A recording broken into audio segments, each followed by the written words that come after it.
protein and our obsession with it here in the US. I mean, it's pretty hard to walk into a grocery store anymore, look at anything and not see just protein everywhere. This is my favorite, the chocolate peanut butter one. This thing tastes like a damn Reese cup, and I love it. Premier Protein, this is my go-to.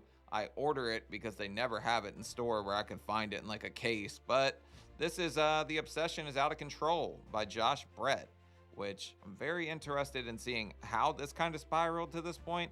And I know protein's good for you, build muscles, helps you feel fuller, and that's why Dr. Now is always preaching about it. But let's give it a go and see why or how this just exactly grew to this like magnitude. Premier Protein, my ride or die. New protein Eggo waffles. Crush hunger with Hot Pockets high protein steak and cheddar. Protein's in your water, your chips, your donuts, even your damn pasta. It's not You can get protein water? That's a thing? Really? just you.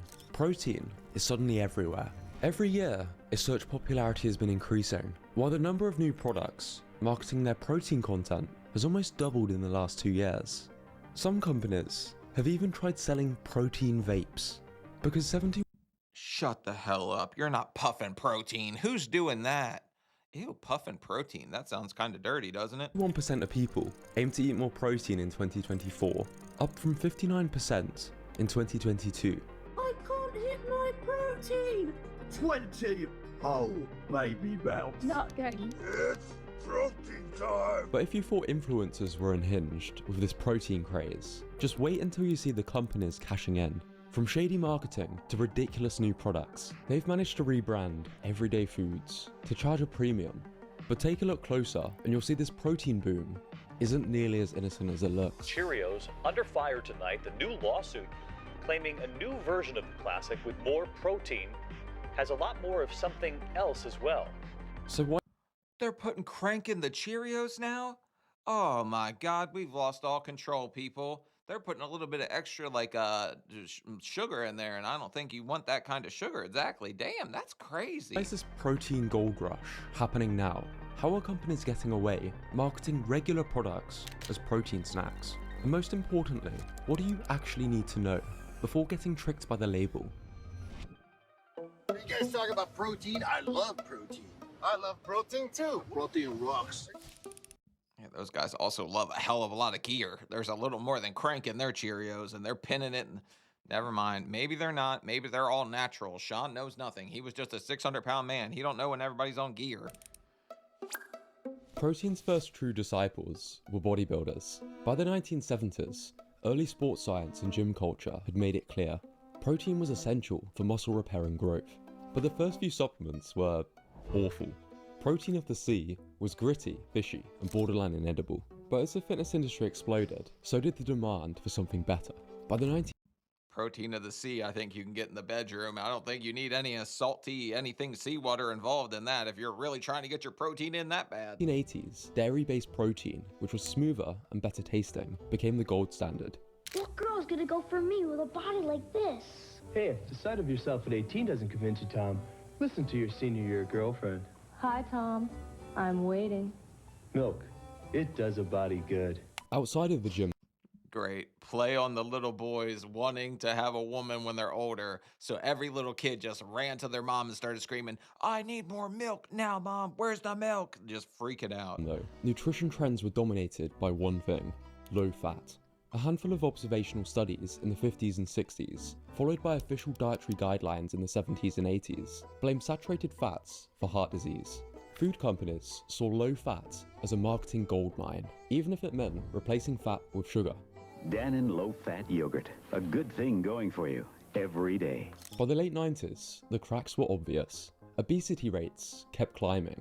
The backlash came in the form of Atkins and other low-carb diets, flipping the villain from fat to carbs and Bro, Atkins is the only diet that ever worked for me as a child. I dropped like 40 pounds in like 7th grade, and that's because my mom jumped on the Atkins train at the time too, and it freaking worked for me. I don't think it was like the best diet or anything, but I don't think it was like evil like he's making it sound. putting protein and fat back in fashion. Through the early 2000s, supermarkets' health aisles became a battleground between low-fat and low-carb products. Meanwhile, social media was taking bodybuilding mainstream.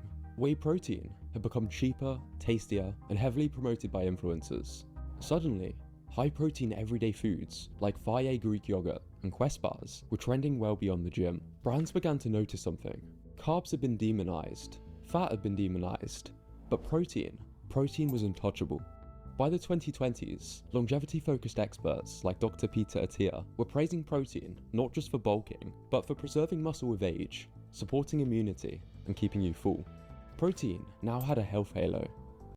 Protein's kind of been given like this magic cure-all, like he said, halo effect, which if you're somebody like me coming from where I came from, you just hear you need more protein, and you really start to believe it. You just try to meet your protein goals every single day. Now I'm curious if this is going to go way left and I'm just going to be like, I don't need any more protein. And then came the perfect storm. A global lockdown, widespread weight gain, and a renewed obsession with health. Weight loss drugs became mainstream, so dietitians urged patients to eat more protein to avoid muscle wastage while eating less. So now, protein-boosted products are almost seen as a shortcut to a healthy body. There's only one way to reach the top without sacrifice. Cheating! By this point, if your product wasn't high in protein, it looked outdated, so companies either reformulated to add it, or used marketing tricks to make it seem like they had. Bro, I swear, I think there was a Snickers that said, now with 6 grams of protein on it or something like that. Yeah, friggin' peanuts have some protein in them. Who cares? They've always had that much protein. It's not anything new that they friggin' added. There's one main problem with many high-protein products. They aren't high protein, and it takes a wizard to spot the tricks used to legally get away with it. Take this bag of chips, apparently high protein. Sounds solid, until you realize a serving has just 3 grams of protein, less than a slice of bread. Then there's this high protein chocolate bar, 27 grams of protein, but also a massive 455 calories. It should be illegal to write this on you. 20% of your daily protein needs. It feels Bro, and they're gonna trick idiots like me that are coming from not understanding this stuff. Because you gotta walk in there, you should not need a degree to read a label in the friggin' grocery store, okay? It should not be this damn hard for everyone to try to make healthier choices. It's like every aisle is now stacked with the same ultra-processed snacks. Only now, they're boasting about an extra gram or 2 of protein. This shite has 12 grams of protein for 250 calories. The Kardashians' popcorn has 7 grams of protein per 150 calories. Sure, it's a step up, but at twice the price, it's a pretty expensive sprinkle. How can a Nature Valley bar that's only 17% protein still slap protein on the front? People are buying popcorn from the Kardashians? What the hell happened to makeup? Is it going out that bad for them? Did something happen with their blush? Are they putting something in there? Like what's the secret? Is there baby's blood in the blush in Hollywood? Like what are they doing now that they're making freaking popcorn, okay? And what's in the popcorn? To understand how that's even legal, you've got to understand the loopholes they don't want you to know about. In the US, if a product has just 10 to 19% of the daily recommended value of protein, it can legally be called a good source of protein. 20% or more, now it's high protein. But here's the catch, that daily value is based on just 50 grams of protein a day, which is way below what most people would benefit from for fat loss or building muscle, at least according to the most up-to-date science. But by this rule, if a product has 5 grams of protein, it's a good source. 10 grams or more, now it's high protein, even if it's surrounded by 300 calories a gloop. In the UK and EU, it's a little bit different. If 12% of the calories come from protein, it can be labelled as a source. Over 20%, and it's high protein. So we have many companies including just enough protein in order to make these claims. And when a company doesn't meet these already low thresholds, there's plenty of legal loopholes they can jump through. Bro, this is so damn misleading. Like, it's infuriating that they're allowed to do this and get away with it. Why? Why does everyone have to lie to us just to reach some kind of bottom line? You know what I'm saying? Like, this thing's got 30 grams of protein in it. I know it's not the greatest thing to be drinking because it's just 160 calories of just a liquid, but I don't think it's as bad for me as eating some of these damn protein Cheerios or something like that. They could claim 50 grams of protein, then put in small print per pack, or as Cheerios Protein did, add an extra 0.7 grams of protein to regular Cheerios, double the portion size, and then claim 11 grams of protein with milk, which is where most of that extra protein came from. while conveniently leaving out that this great new product has 17 times the sugar per serving. What the f? And even the shakes aren't innocent. Slim Fast boasts 10 grams of protein, but that's with fat-free milk. The powder on its own, a measly 2 grams of protein. Companies often dodge strict rules by using vague terms. Instead of saying high protein, which is regulated, they say things like protein packed. Like these protein packed balls, which only have 4 grams of protein. What was that? Coconut cashew? That thing probably don't taste all that bad though. It's probably not. I know this is a evil protein, people, evil. I just said that don't look bad to me. Per serving. I also added 2 times the protein on here because companies love to do that all the time. You just have to compare to a comparable product. In this case, it has 2 times the protein of Twix. They'll often choose a low protein product as a baseline to make bold claims. Many companies will also include imagery to give their products a health halo, including images of nutritious whole foods on the packaging. Or they'll say something like it has as much protein as an egg, implying that it's just as good, when in reality, it's nowhere near as nutritious. In fact, a lot of protein-boosted foods like breads or chips use lower quality sources like pea or wheat protein. If you already eat plenty of meat, eggs or dairy, it's not a big deal.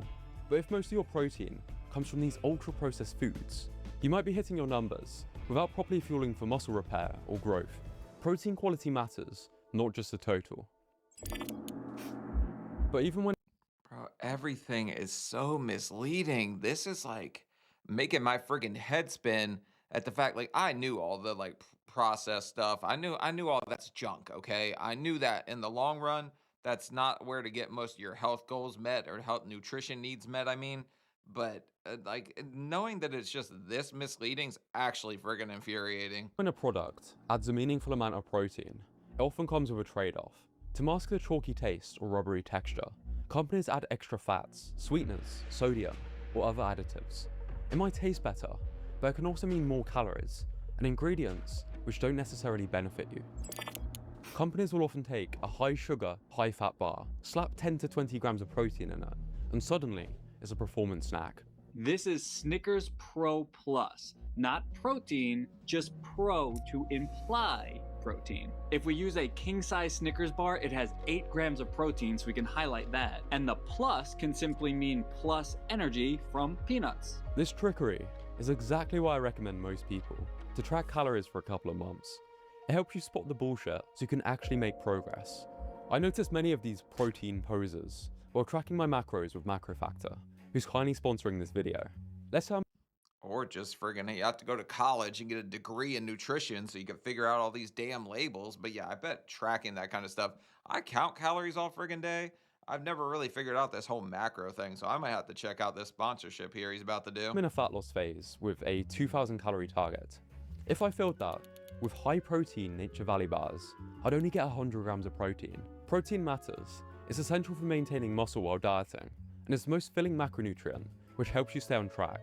But you want a good balance of all the macros, not just protein. You could work this out manually, or use MacroFactor, which acts like a smart coach that adapts to your preferences and lifestyle. So if your calorie needs change, it'll adjust with you. It learns from your data over time, and takes just a few minutes a day, partially thanks to the fastest barcode scanner on the market. Plus you can scan labels and save custom recipes, so you can focus on eating instead of messing around. I honestly think everyone should try tracking calories for at least a few months. It makes sustainable fat loss or muscle gain way more intuitive, and is a good way to avoid falling for sneaky protein marketing, and have a nutritional approach that actually takes you to your goals.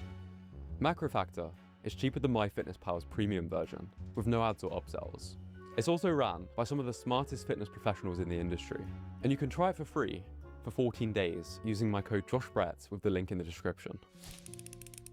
Is that the easiest way to track macros? Is there a way some of you guys do it that I should be like learning right now? Like somebody please teach me how I'm supposed to calculate all this stuff, because I really feel like I need a damn degree to figure all this out now.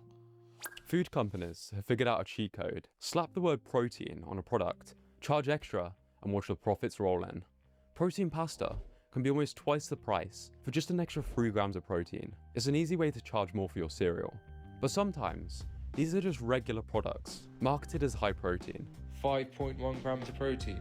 5.1 grams of protein. Lidl, Are you flipping mad?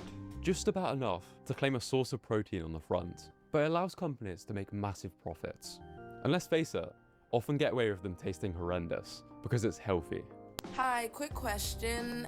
Is the main ingredient in all protein bars shit? With the fitness industry growing, protein has only become more valuable to I'm telling you though, this one tastes like a Reese's peanut butter cup. No not the whole chalky thing. This is not an ad for Premier Protein, by the way, but I do like that one. It's not that bad at all. But yeah, this is like crazy misleading, so confusing because the average Joe Schmo like me or somebody that got super overweight is gonna walk in. They're not gonna know any of this.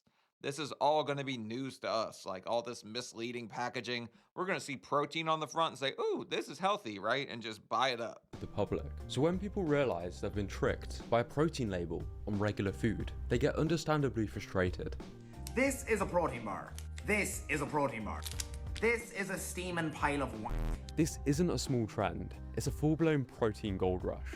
In the first 3 months of 2025 alone, 8.3% of all new food products bragged about being a source of protein. That's up from 6.1% in 2024 and just 4.6% in 2023. But most people still believe protein equals healthy, so companies get away with the fine print. Take these collagen protein gummies, just 0.15 grams of collagen per serving.